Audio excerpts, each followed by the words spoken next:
Flip time. Oh yeah! Nailed it!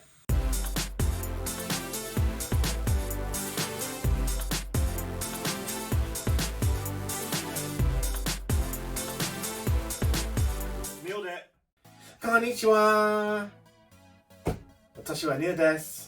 Welcome to Mille Bakes 2020, week 6. Japanese week! For the technical, the baker's made a Mille crepe cake, and it's a classic Japanese recipe apparently. And this is what we want to make,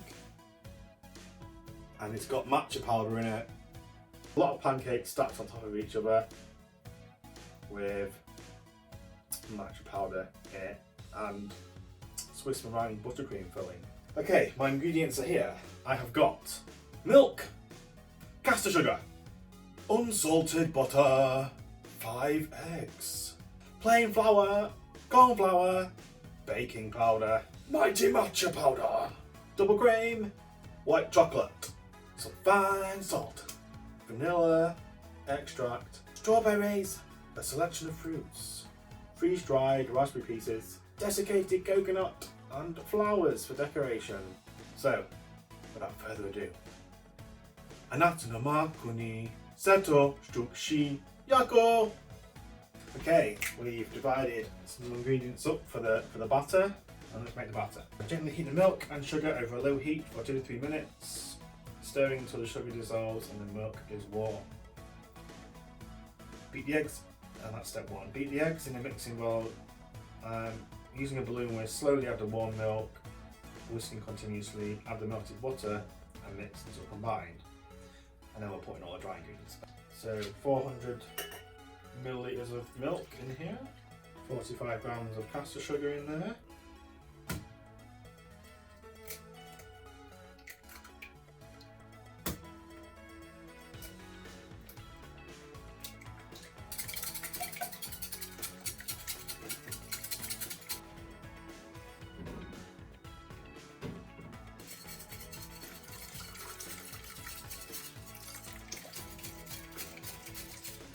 .25 grams of butter melted.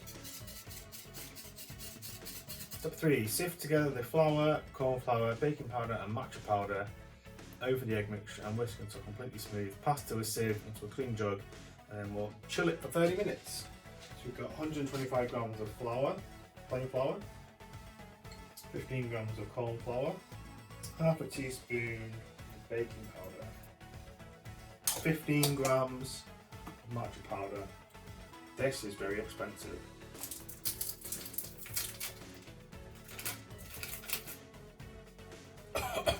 grams of this in here. We'll just try and mix this together.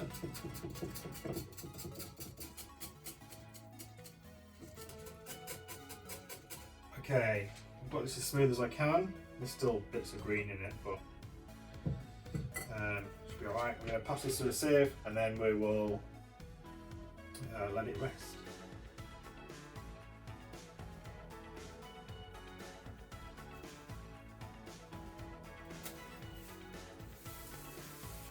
Okay, in the fridge for half an hour. Okay, next step is to make a white chocolate ganache. It's going to go in the buttercream inside the crepe cake. Melt the white chocolate and the cream in a heat-proof bowl set over a bain-marie.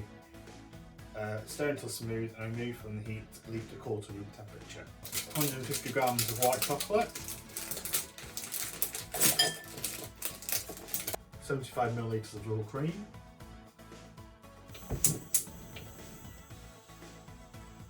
We're just going to leave that to melt. Okay, so this has been it's been 3 or 4 minutes. It's nice and smooth now.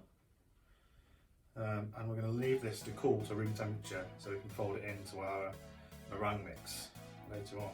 Okay, next step is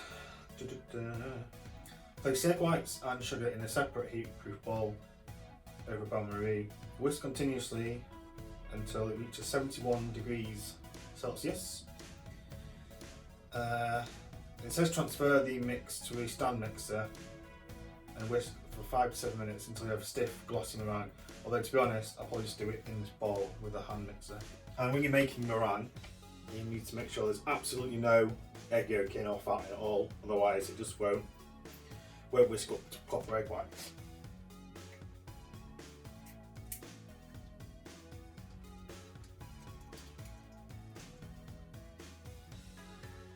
Okay, so I've got 70 grams of caster sugar as well going in. It's going to go on a bain-marie until it reaches 71 degrees and it'll get very sticky and marshmallowy. And then you want to whisk it up completely to stiff peaks. And then it wants to cool down because you need to add in the butter when it's completely cool. And if the mixture's too warm, it's just going to melt the butter. Just mix this up before we put it on. And the reason it's done to 71 degrees is so you're basically killing any bacteria in the eggs. So I've got this to 71 degrees now, and it's very, very marshmallowy and like sticky. Right, I'm going to whisk this up so it's soft peaks. And okay, let's go.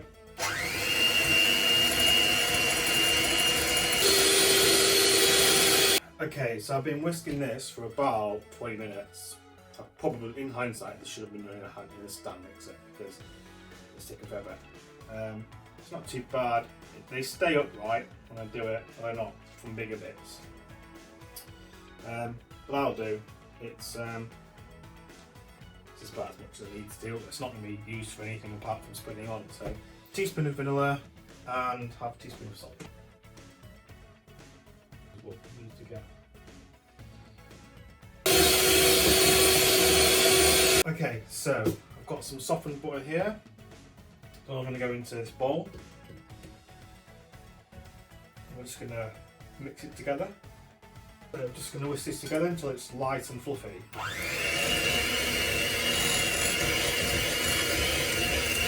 Whisking the chocolate ganache until smooth. It's set a bit more, looking really nice.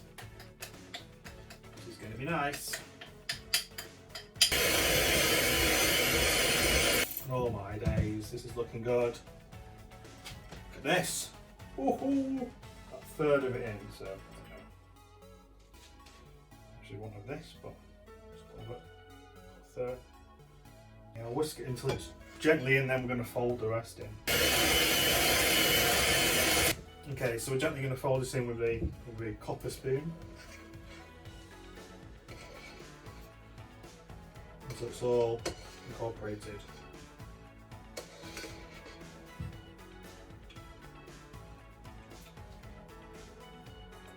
Oh my god. Oh my days. Whew.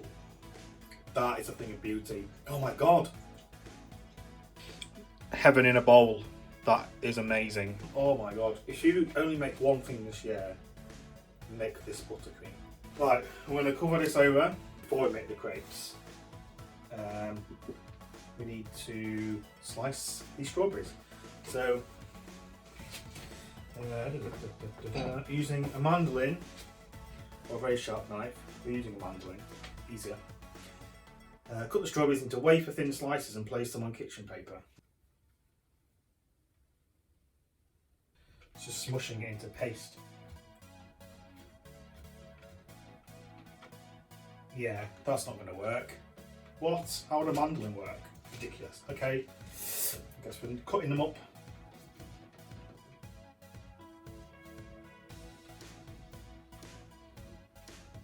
Okay, we're back in 2 hours when this is done.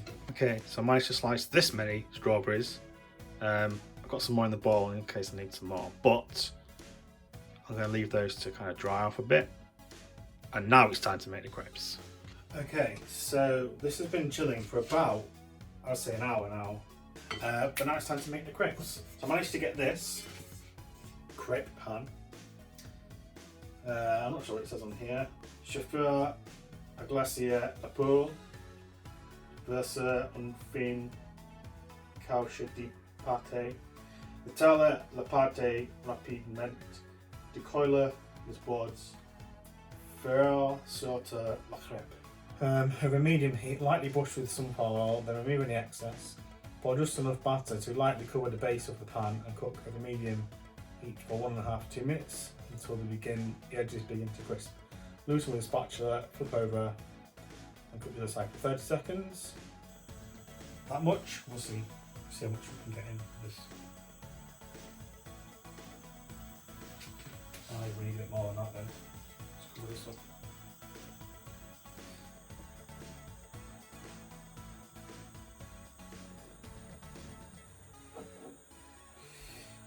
See if we go. Okay, are we ready? Flip time. Oh yeah! Nailed it! I need to do it on 30 seconds on this side. What is going on?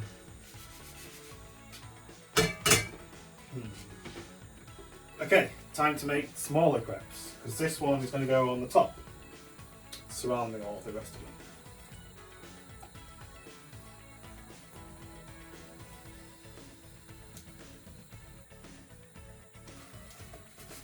There we go. Oh, this definitely feels a lot heavier than the other one. Here we go, ready? Woohoo! Nailed it!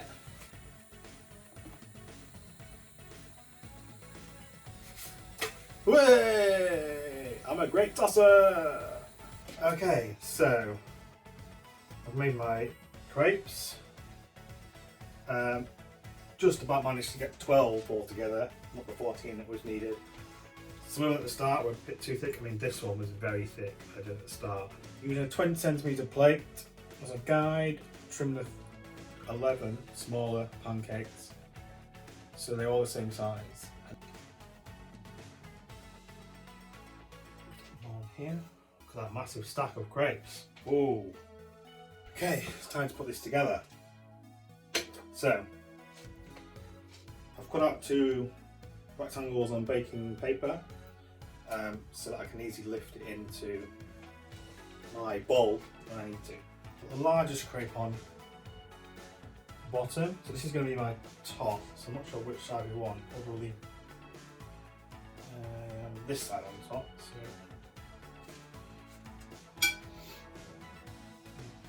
put this on it. Next crepe in the middle. Crepe in the middle.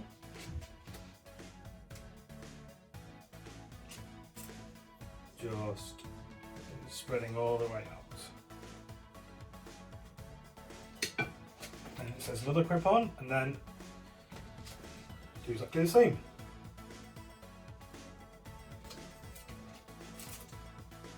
There we go, and then this time, strawberries on top.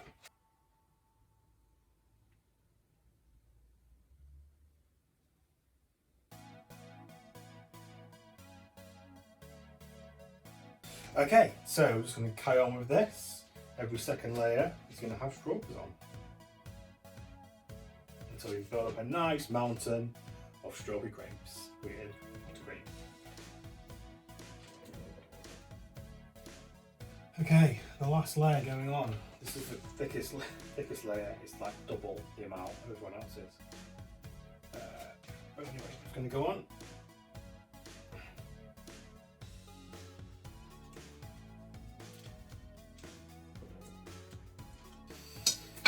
I'll do. Ta-da! Doesn't look much, but we'll cut into it in a minute.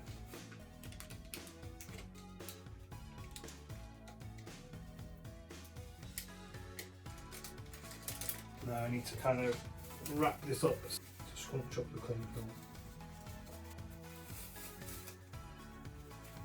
Okay, we're done. I've covered it in cling film. It's going to go in the fridge to set for a couple of hours, and then we're going to decorate it and then have a taste. Okay, so it's been about 2.5 hours. Hopefully this is set now. It's quite chilled. We're going to try and get it onto here.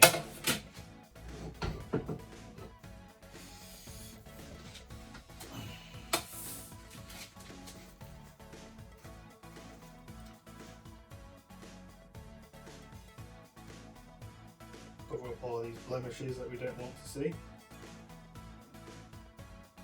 Some desiccated coconut to sprinkle in a crescent shape.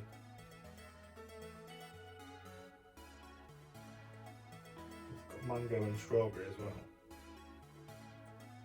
And melon.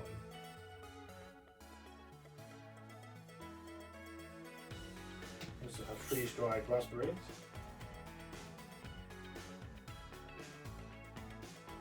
And we don't have edible flowers, but we've got some little wafer flowers.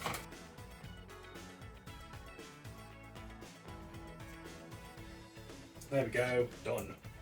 Okay, this has now been decorated with matcha on the top and with fruit and flowers. Let's have a taste.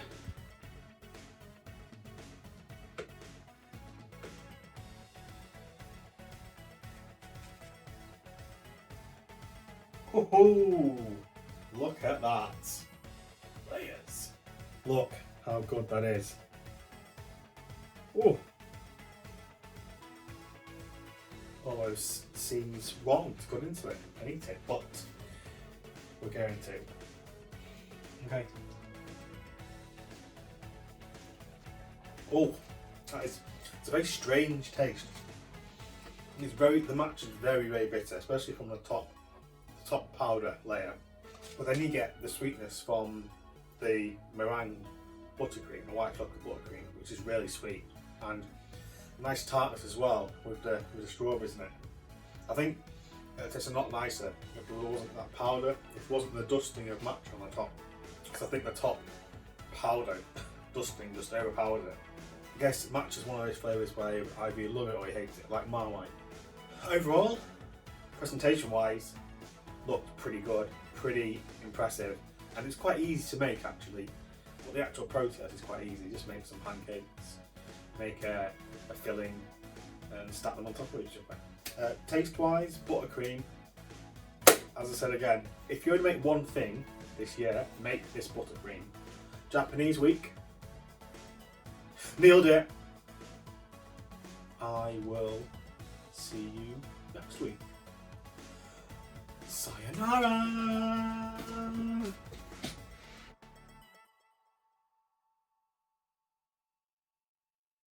I was right. Taking the powder off the top tastes a lot nicer.